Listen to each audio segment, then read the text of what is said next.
Hello बच्चों, तो देखिए इंस्टा फेसबुक उनको थोड़ी देर के लिए ब्राम दे दीजिए। अगर रील से फुर्सत मिल गई हो तो थोड़ी देर फिजिक्स भी देख लीजिए। ओके, तो बात यह है कि नेक्स्ट इससे लास्ट वाली वीडियो में मैंने आपको वेक्टर को रिप्रेजेंट करना बताया था कि वेक्टर को रिप्रेजेंट कैसे करते हैं, और थोड़े से उसके धाकड़ पॉइंट्स बताए थे, कुछ धाकड़ पॉइंट्स, और लास्ट में उसके बताए थे कुछ एंगल कैसे मेजर किया जाता है। तो मैंने एंगल के बारे में आपको बताया था कि दो वेक्टर हैं, सबसे पहले क्या करना है, उनको टेल से टेल कनेक्ट करना है या उनकी हेड से हेड कनेक्ट करनी है। उसके बाद वो दो एंगल बनेंगे, तो छोटा वाला एंगल जो होगा वो क्या माना जाएगा, दो वेक्टरों के बीच का एंगल माना जाएगा। और मैंने ये बताया था अगर दो वेक्टरों के बीच का एंगल थीटा है, क्या है, थीटा है, तो ये देखेंगे कि थीटा की वैल्यू 0 डिग्री से बड़ी होगी या उसके बराबर होगी, और 180 डिग्री से छोटी होगी या उसके इक्वल होगी। ओके, ये हमने किसमें बताया आपको। अब पढ़ेंगे type of vectors, types of vector. देखिए डन, टाइप्स ऑफ वेक्टर। तो पहली टाइप आती है वेक्टर में इक्वल वेक्टर। कौन से वेक्टर, इक्वल वेक्टर, सही है मीनिंग, इक्वल वेक्टर से इक्वल वेक्टर्स। स्पेलिंग की तरफ ना जाएं, देखिए इक्वल वेक्टर्स। तो नाम से ही पता चल रहा है कि दो चीज इक्वल होंगी, मतलब उनकी हर चीज इक्वल होगी। होगी कि नहीं होगी। दो चीज इक्वल कब होंगी, जब उनकी हर चीज क्या हो, इक्वल हो, तभी क्या कहलाएंगी, दो चीज इक्वल कहलाएंगी। तो मैं कहूंगा कि माना कि कोई दो वेक्टर हैं, तो दोनों वेक्टरों का सबसे पहले तो क्या है, कोई वेक्टर क्वांटिटी होती है तो उसमें दो चीज होती है, मैग्नीट्यूड और डायरेक्शन। क्या होती है, मैग्नीट्यूड होती है और डायरेक्शन होती है। मैंने आपको बताया है किसी भी वेक्टर को रिप्रेजेंट किया जाता है तो किससे किया जाता है, मैग्नीट्यूड मल्टीप्लाई बाई डायरेक्शन। किया जाता है कि नहीं किया जाता, बात यह है। और मैग्नीट्यूड में आपको पता है दो चीज होती हैं, न्यूमेरिकल वैल्यू और यूनिट, न्यूमेरिकल वैल्यू। तो मतलब यह है दो वेक्टर इक्वल तब कहलाएंगे तब उनका मैग्नीट्यूड समान होगा और डायरेक्शन समान होगा। और मैग्नीट्यूड में क्या है, न्यूमेरिकल वैल्यू और यूनिट दोनों क्या होनी चाहिए, इक्वल होनी चाहिए, तभी क्या कहलाएंगे, दो वेक्टर इक्वल कहलाएंगे। तो मैं कह सकता हूं, मैं क्या कह सकता हूं, vectors which have equal magnitude and same direction. मैं कहूंगा वेक्टर्स या दोज वेक्टर्स, ऐसे लिख सकते हैं, those vectors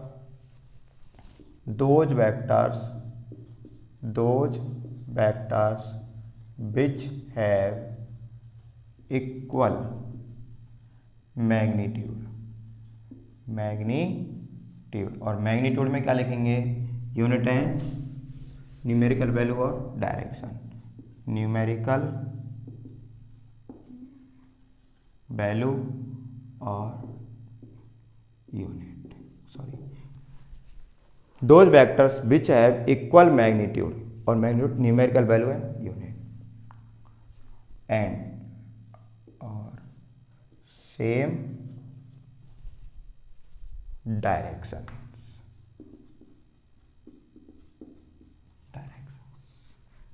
are called equal vectors, कहलाएंगे। ठीक है, जैसे कि मैं कहूं एग्जाम्पल के तौर पे, माना कि ए वेक्टर है और ये है जैसे कि 10 metre per second in east, तो बी वेक्टर भी क्या होना चाहिए, 10 metre per second in east. तो मैं कहूँगा ए वेक्टर इक्वल बी वेक्टर, कहूँगा कि नहीं कहूँगा, कहेंगे। अगर मैंने जैसे कि क्या किया, मैंने तुम्हारे साथ थोड़ा सा खेल किया कि ए vector 10 metre per second in east और बी वेक्टर 10 न्यूटन इन ईस्ट। अब देखो, अब कहेंगे सर अभी भी सेम है, अब सेम नहीं है, 10 न्यूमेरिकल वैल्यू सेम है लेकिन यूनिट दोनों में क्या है, अलग अलग है। तो यहाँ ए वेक्टर इक्वल बी वेक्टर नहीं हो सकता। क्यों नहीं हो सकता, क्योंकि मैंने कहा मैग्नीट्यूड में क्या आएगी, न्यूमेरिकल वैल्यू आएगी, और क्या आएगी, यूनिट। तो यूनिट भी सेम होनी चाहिए, तभी क्या कहलाएंगे, दो वेक्टर इक्वल कहलाएंगे, नहीं तो इक्वल नहीं कहलाएंगे। नोट कर लो इसको, आगे चलते हैं, अगला लिखते हैं, नेगेटिव ऑफ अ वेक्टर। इसमें दूसरा पॉइंट, दूसरा नेगेटिव ऑफ अ वेक्टर। ऋणात्मक वेक्टर। देखिए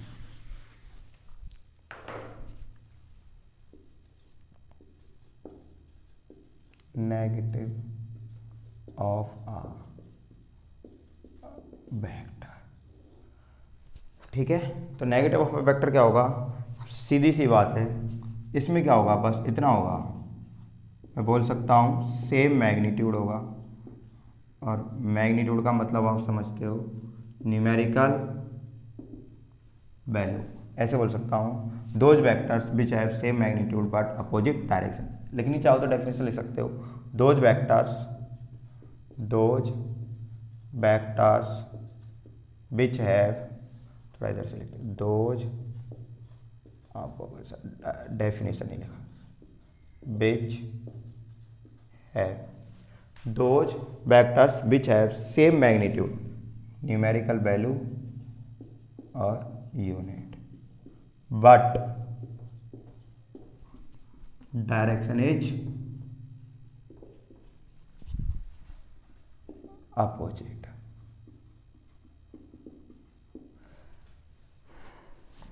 जिनका मैग्नीट्यूड तो सेम हो लेकिन डायरेक्शन क्या हो, अपोजिट हो, और अपोजिट भी अपोजिट टू ईच अदर, एक दूसरे के अपोजिट होनी चाहिए, टू ईच अदर। तो मैं कहूँगा those vectors which have same magnitude but direction is opposite to each other. कैसे, वही सेम एग्जांपल, सेम लेते हैं बिल्कुल, A vector 10 metre per second in east, तो बी वेक्टर क्या होना चाहिए, 10 मीटर पर सेकेंड इन वेस्ट। तब मैं कहूँगा ए वेक्टर जो होगा और बी इक्वल लगा देंगे माइनस का। कैसे, जैसे कि ये कोई व्यक्ति है, ये 10 मीटर जा रहा है इधर ईस्ट में, और इधर कोई पर्सन है, ये जा रहा है 10 मीटर इधर वेस्ट में, ओके, किधर, वेस्ट में। तो आप देख रहे हो दोनों एक दूसरे के क्या हो गए, अपोजिट हो गए, क्या हो गए, अपोजिट, नेगेटिव हो गए, ओके। तो those vectors which have same magnitude but direction is opposite to each other, तो दोनों के एक दूसरे के क्या है, डायरेक्शन क्या है, अपोजिट है कि नहीं है, तो क्या कहलाएंगे, नेगेटिव ऑफ अ वेक्टर कहलाएंगे। नेक्स्ट वेक्टर आपका है पैरेलल वेक्टर। कौन सा वेक्टर, पैरेलल वेक्टर। देख पैरेलल वेक्टर,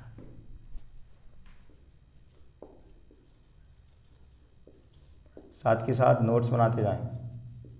पैरेलल वेक्टर नाम से ही पता चल रहा है, नाम से क्या चल रहा है, पता चल रहा है, parallel vector those vectors which have same direction, those vectors which have same direction, या मैग्नीट्यूड इक्वल हो या ना हो, बस डायरेक्शन क्या होनी चाहिए, सेम होनी चाहिए, क्या कहलाएंगे, पैरेलल वेक्टर कहलाएंगे। मैं कहूँगा those vectors which have same direction, बस,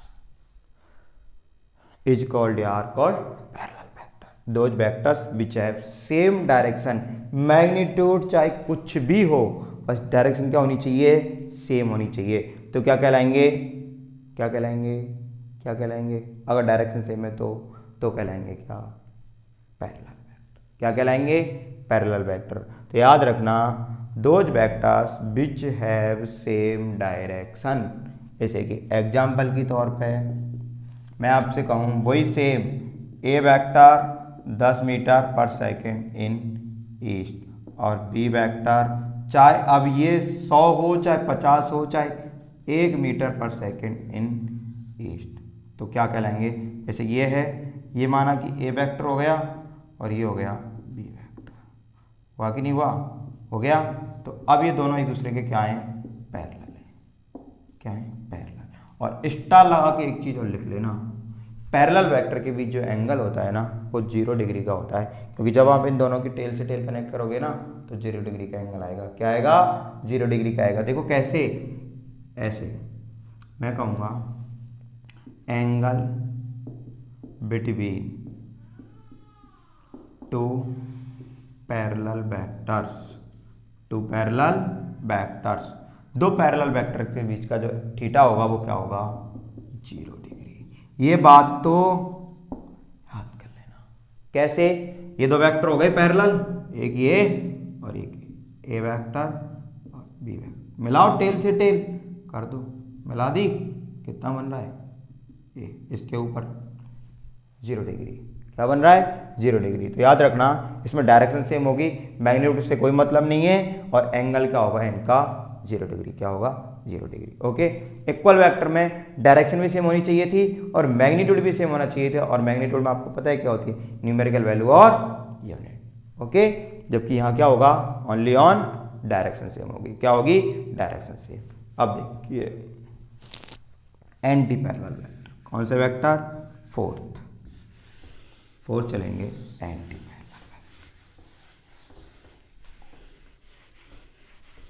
वेक्टर। फोर्थ क्या होगा, anti parallel vector.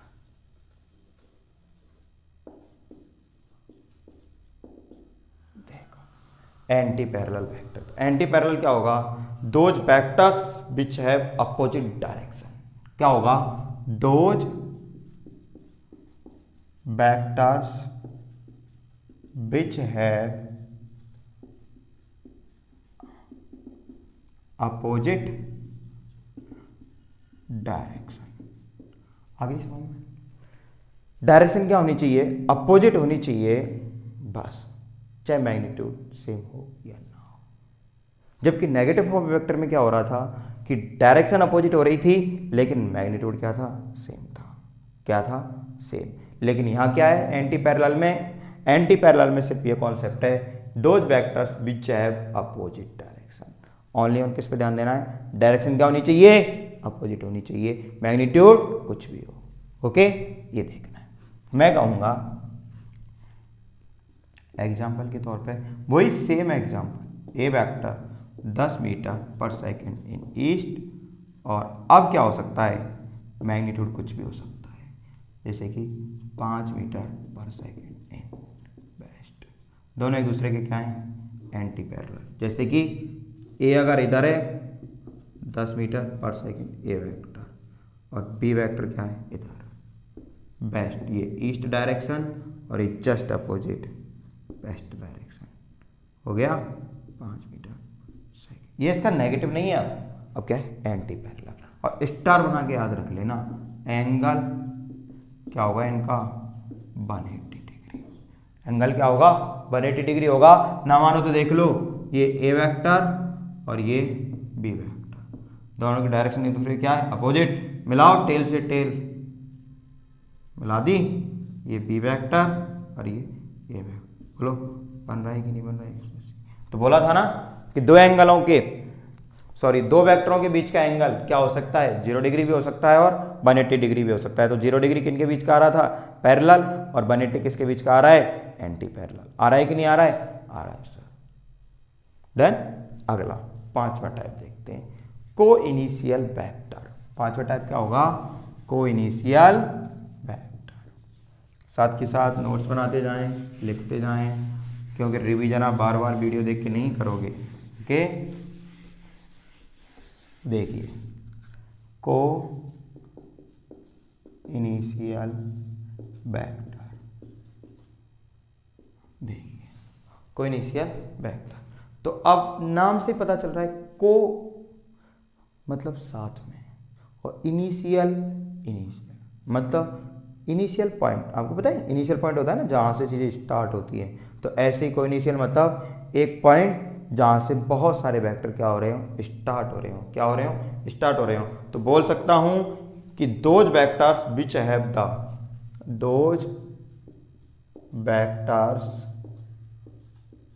Which have same initial point, same initial point. Okay, वो वेक्टर जो क्या रखते हो, सेम इनिशियल पॉइंट रखते हो। क्या रखते हो, सेम इनिशियल पॉइंट रखते हो। Those vectors which have same initial point.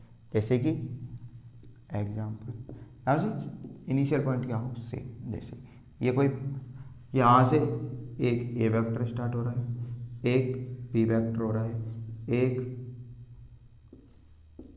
C vector हो रहा है, एक डी वेक्टर हो रहा है। तो चारों की चारों क्या कहलाएंगे? कोइनिशियल वेक्टर कहलाएंगे। क्या कहलाएंगे? कोइनिशियल वेक्टर कहलाएंगे। क्यों कहलाएंगे? क्योंकि सबका क्या है? एक ही पॉइंट तो है। क्या है? एक ही पॉइंट। डन। नेक्स्ट है आपका छठवां, कोलिनियर। नाम से पता चल रहा है, कोलिनियर, LIN। लीनियर की मीनिंग क्या होती है? लीनियर की मीनिंग क्या होगी? कोलिनियर, ऐसे कोलिनियर वेक्टर्स। डन, सही है, कोलिनियर। Collinear vectors. तो कोलिनियर वेक्टर क्या होंगे? नाम से पता चल रहा है, को साथ में, लीनियर एक ही line. Those vectors which line in a same line. खत्म। दोज वेक्टर्स या वेक्टर्स, दोज वेक्टर्स विच लाई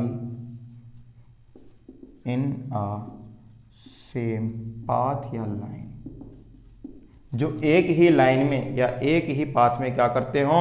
विचरण करते हो। क्या कहलाएंगे? कोलिनियर कहलाएंगे। क्या कहलाएंगे? कोलिनियर। कोलिनियर जैसे कि एग्जाम्पल,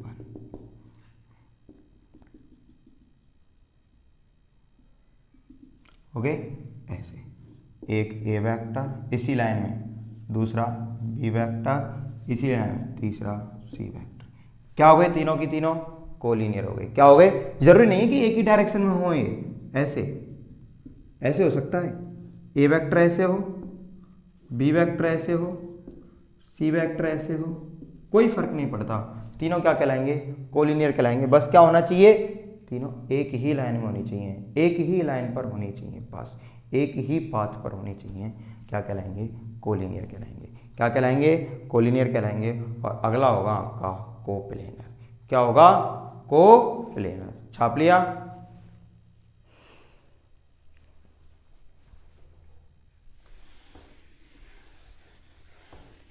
डायरेक्शन से कोई फर्क नहीं पड़ेगा यहाँ पे।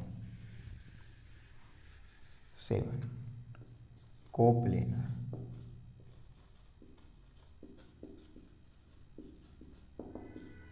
तो vectors which located in a same plane, those vectors which located in a same plane. ये मस्त चीज है। मतलब कि ऐसे वेक्टर जो एक ही प्लेन में क्या करते हो? स्थित हो, एक ही प्लेन में हो, एक ही प्लेन में क्या हो? स्थित हो। क्या कहलाएंगे?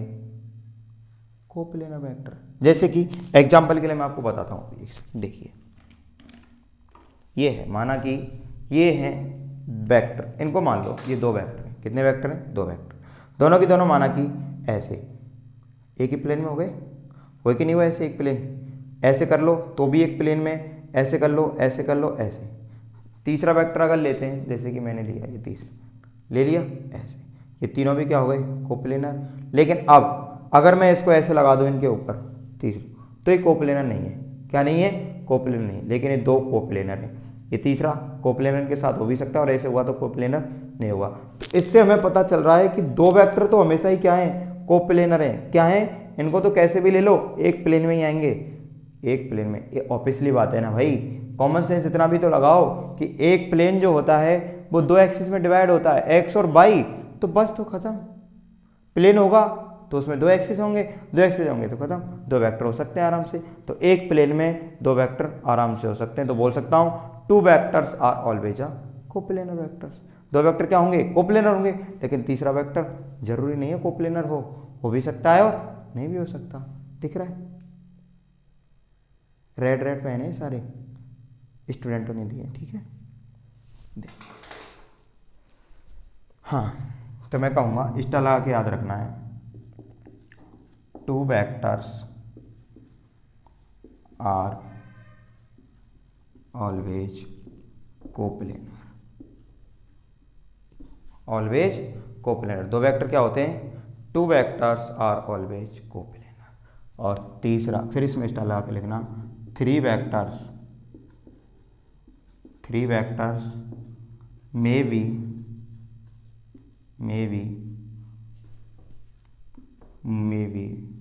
कोप्लेनर और नॉट। कोप्लेनर हो भी सकते हैं और नहीं भी हो सकते। जैसे एग्जांपल, ये दो वेक्टर हो गए, ये हमेशा कोप्लेनर होंगे। और ये जैसे ए वेक्टर बी वेक्टर और ए वेक्टर बी वेक्टर और सी वेक्टर कोप्लेनर भी हैं। और अगर मैं चाहूँ तो ऐसे माना कि ये जेड एक्सिस पे है सी वेक्टर, ये मैं इसमें बना, ये ऐसे है सी वेक्टर। ओके, क्या नहीं है? कोप्लेनर नहीं है। ऐसे थोड़ा सा क्या बना लो, इसके ऐसे तिरछा बना लो, ऐसे। ये कोप्लेनर है तीनों, ये भी कोप्लेनर, तीनों नहीं दोनों, ये तीनों कोप्लेनर है और ये नॉट कोप्लेनर। ओके, ठीक है। नेक्स्ट 8वें नंबर का है आपका कॉन्करेंट वेक्टर। कौन सा वेक्टर?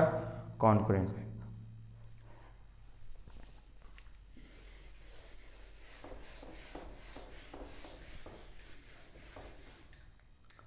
8वां देखिए,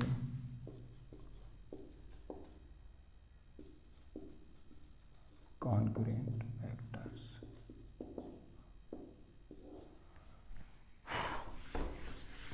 मजा आ रहा होगा पढ़ने में? नहीं आ रहा? अरे सही, तुम्हें मजा क्यों आएगा? दोज वेक्टर्स, कॉन्करेंट का मतलब होता है कि ऐसे वेक्टर जो एक ही लाइन से क्या होते हो, पास होते हो। क्या होते हो? एक ही लाइन से क्या होते हो, पास होते हो। तो मैं कहूँगा those vectors which pass through a common point. Those vectors which pass through a common point, जो एक ही कॉमन पॉइंट से क्या करते हो, पास करते हो, क्या कहलाएंगे? कॉन्करेंट वेक्टर कहलाएंगे। जैसे कि एग्जाम्पल पे देखो,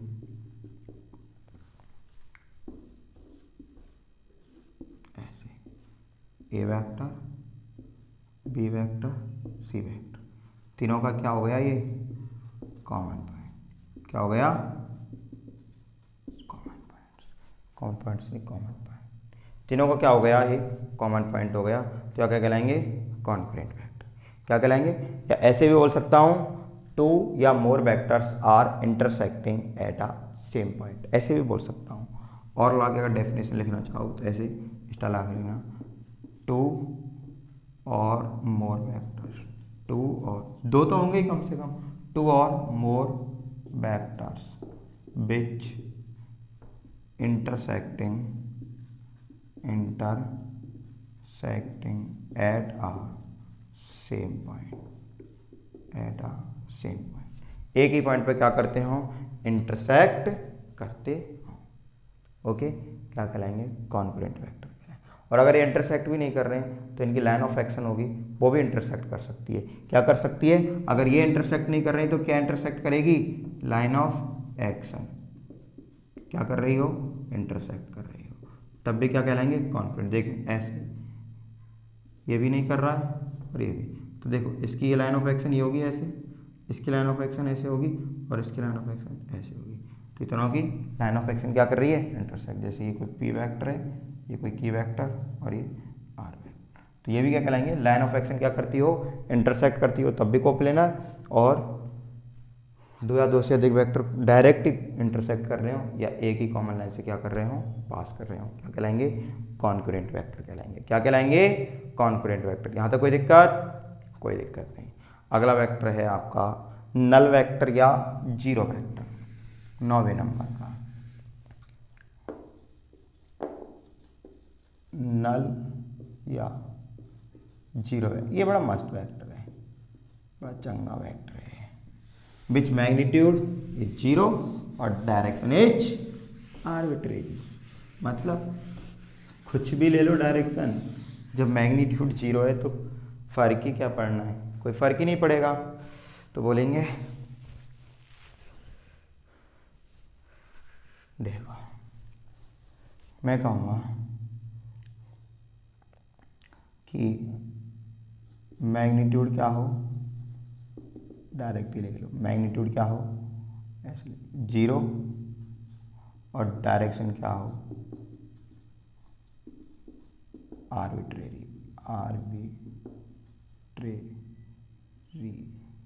अरे मीनिंग क्या होगी, आर्बिट्रेरी, डायरेक्शन क्या हो आर्बिट्रेरी, खत्म। क्या कहलाएगी, आर्बिट्रेरी का मतलब है इच्छा के अकॉर्डिंग, कोई भी डायरेक्शन ले लो कोई फर्क ही नहीं पड़ेगा, क्या नहीं पड़ेगा, कोई फर्क ही नहीं पड़ेगा, तो क्या कहलाएगा, जीरो वेक्टर कहलाएगा। क्या कहलाएगा, जीरो वेक्टर।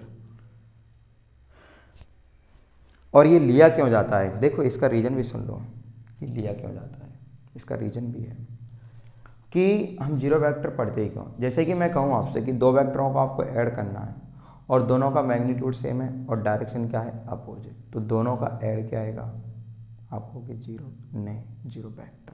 कैसे हम करेंगे, जैसे ए वेक्टर है और इसका मैग्नीट्यूड ऐसे 2 है, तो जोड़ा जाएगा तो क्या आएगा, जीरो वेक्टर, ऐसे ये माना जाएगा राइट। और अगर आपने ऐसे लिख दिया ना, इन दोनों का ऐसे करके तो ये माना जाएगा, क्या माना जाएगा, गलत, क्योंकि जीरो क्या है, एक वेक्टर भी है, ऐसे रिप्रेजेंट किया जाएगा। ओके, इन दोनों का सम, जैसे आपसे ऑप्शन में पूछ सकता है विच द राइट स्टेटमेंट, ऐसे लिख देगा आपको 3-4 ऑप्शन और दे देगा कौन सा सही है, कौन सा सही है। तो कौन सा सही माना जाएगा, दो वेक्टरों का सम हमेशा क्या होता है, एक वेक्टर क्वांटिटी होती है। क्या होती है, ये पढ़ाएंगे, दो वेक्टरों का सम क्या होता है, एक वेक्टर क्वांटिटी होती है।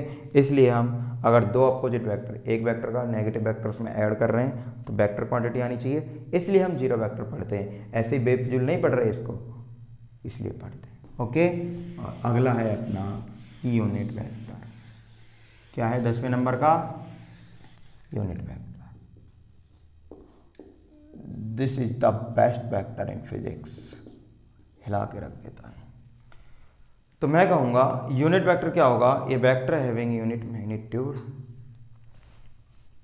ए वेक्टर विच मैग्नीट्यूड इज 1, जिसका मैग्नीट्यूड क्या हो 1, और मैं कहूंगा it gives the direction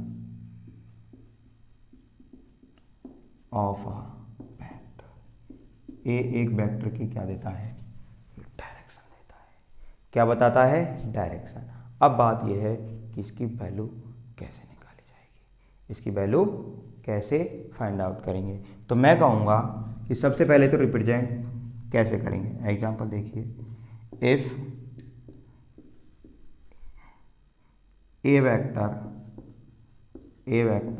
is a unit vector, अगर ए वेक्टर क्या है, एक यूनिट वेक्टर है, देन रिप्रेजेंट इट, कैसे किया जाएगा, ए कैप से। ये स्पेशली रिप्रेजेंट किया जाता है, सारे वेक्टरों के ऊपर एरो लगाते हैं, लेकिन यूनिट वेक्टर के ऊपर क्या लगाते हैं, कैप। क्या लगाते हैं, ऐसे कैप। जो भी यूनिट वेक्टर होता है उसके ऊपर क्या लगा देते हैं, ऐसे टोपी पहना देते हैं उसको। क्या पहना देते हैं, टोपी पहना देते हैं, तो क्या बन जाता है वो यूनिट वेक्टर। ठीक है, तो मैं कहूँगा सिंपली बात है, ये डायरेक्शन देने का काम करता है। तो मैं लिख सकता हूँ कि कोई भी वेक्टर, जो इस फॉर्मूला मैंने आपको बताया था, मैग्नीट्यूड इनटू डायरेक्शन, इससे लिखा जाता है। तो माना कि ए वेक्टर है, इसका मैग्नीट्यूड ये हो गया और डायरेक्शन हो गई ऐसे। डायरेक्शन क्या हो गई, इस तरीके से ए कैप। तो ए कैप कैसे हो जाएगा, ए वेक्टर अपॉन ए वेक्टर का। आगे इसको निकालना सीखेंगे, यूनिट वेक्टर अलग से पढ़ेंगे, खूब अच्छा खासा पढ़ेंगे, लेकिन अभी इतना सीख लो। A cap equal A vector upon A vector का मैग्नीट्यूड। अगर किसी भी वेक्टर का आपको यूनिट वेक्टर निकालना है तो उस वेक्टर में उस वेक्टर के मैग्नीट्यूड का क्या कर दो, डिवाइड कर दो, क्या निकल के आ जाएगा, यूनिट वेक्टर निकल के आ जाएगा। Okay, done. और अगला है आपका, लास्ट है एक और वेक्टर, एक्सियल वेक्टर। कौन सा vector? Axial vector.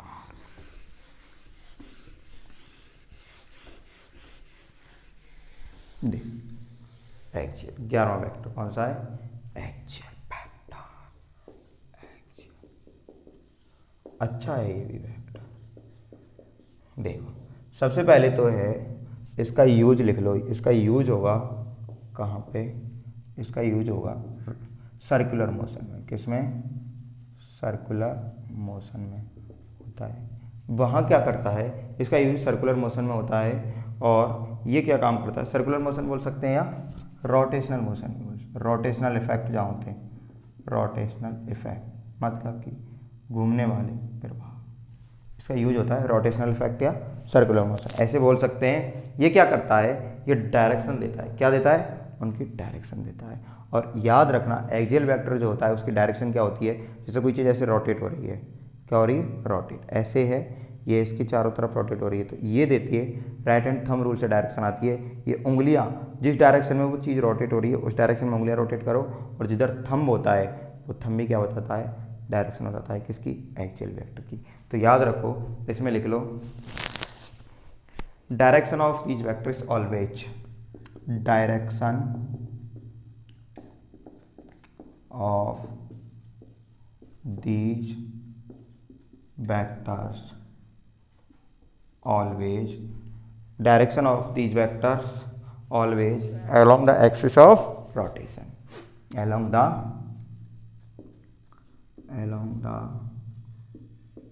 axis of rotation, meaning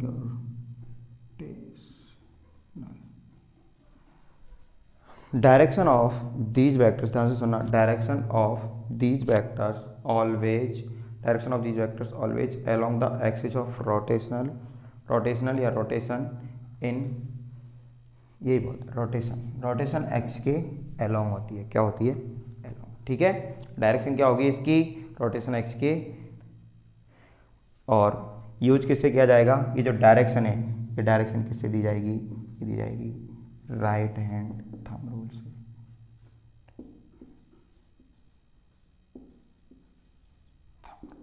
okay, ये मैग्नेट में भी काफ़ी काम आता है, मैग्नेट वाले चैप्टर। जैसे कि मैं कहूँ ऐसे कोई चीज़ क्या हो रही है? रोटेट हो रही है ऐसे, तो उंगलियां क्या करनी है? ऐसे रोटेट करनी है, और ऊपर क्या जाएगा? इसका वेक्टर वाली डायरेक्शन आ जाएगी सीधी सी। इसका एक्सिस इसके अलोंग क्या होगी? बोल रहा है ना, direction of these vectors always along the axis of rotation. ये रोटेशन हो गया, ये इसका एक्सिस हो गया, तो एक्सिस के क्या होगी? अलोंग डायरेक्शन होगी एक्सियल वेक्टर की। ये जब हम सर्कुलर मोशन पाएंगे तो उसमें भी और बताएंगे। ठीक है, तो ये आपके हो गए क्या? Type of vectors. Okay done.